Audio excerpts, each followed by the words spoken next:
a couple of the big changes going forward, GASB wanted to highlight or move your unfunded accrued liability.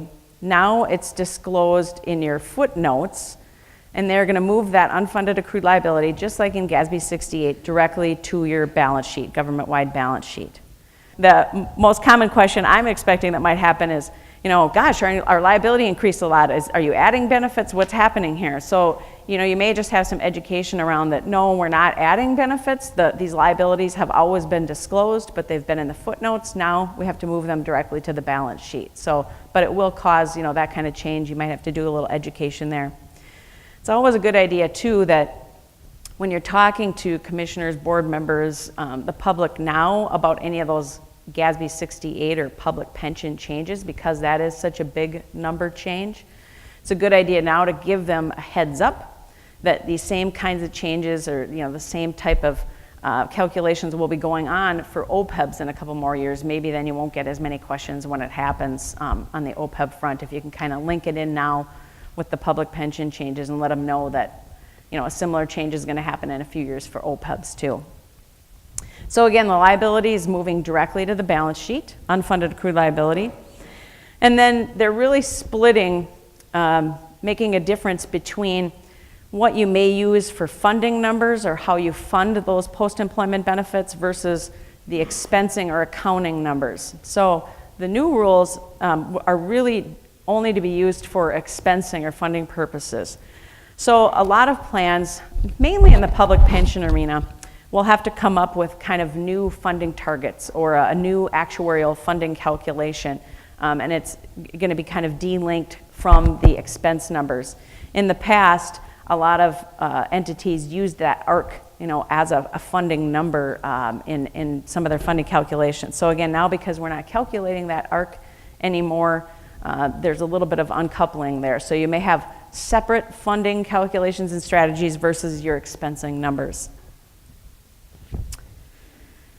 So those are really the two big changes, the uncoupling of funding and expensing, moving the liability directly to the balance sheet.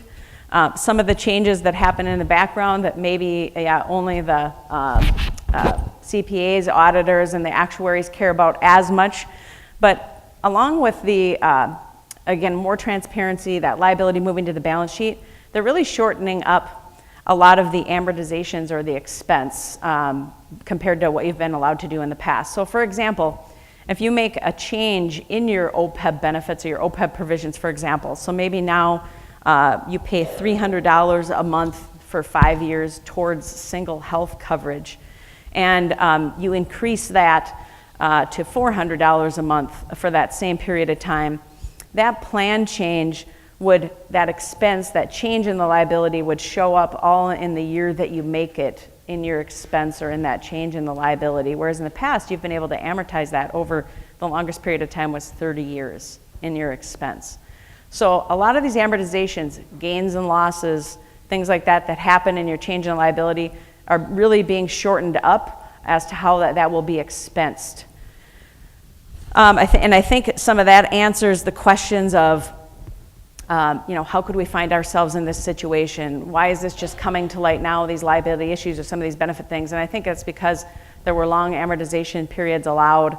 Amortization methods, you probably all heard of in more of the public pension side, there were open amortizations allowed, and just like trying to pay off your house with open amortizations, you never really got anywhere. So now those won't be allowed anymore, shortening that all up. So hopefully, they hope to make expensing the liabilities more fair, you know, among generations too. So if you make a change now, it's not going to be the next generation who will have to deal or pay for it. You know, hopefully it's going to be more disclosed and highlighted now and definitely expensed now. So that was one of the goals, and so you'll probably notice that too, the shortened amortizations.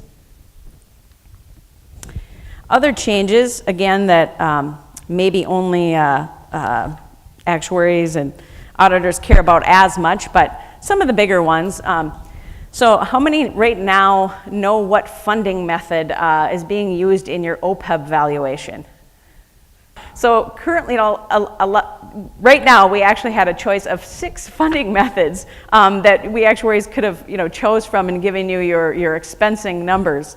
And we actuaries had to take an exam just on funding methods. So there's a lot of detail there. But so we tend to use currently for OPEBs what we call the projected unit credit funding method. Some of you are also using the entry age method. Now, why do I bring that up? Again, because under the new rules, though, there will be no choice for us in that area. We have to now measure all of your liabilities under that entry age funding method. So just a little trivia question there now that might come up for you, and you're going to know the answer. And you can go back and ask your actuary, what funding method are we using? And they'll be like, wow, that's, yeah, good question. So yeah, again, a switch there, but some of these things now are being mandated to us. And again, I think it's to make sure that entities are more apples to apples, and that it's a little bit easier for a reviewer of a financial statement to be able to pick up one, compare it to the other, not have to try to translate one funding method to other things. So that's just one example, again, that we actuaries only talk about probably. So entry age going forward, some of you right now might be using projected unit credit. If you want to know the differences in those funding methods, you can ask me later. And then also another big change is there's a whole new method on developing the discount rates that we use to calculate or present value your benefits back into today's dollars with.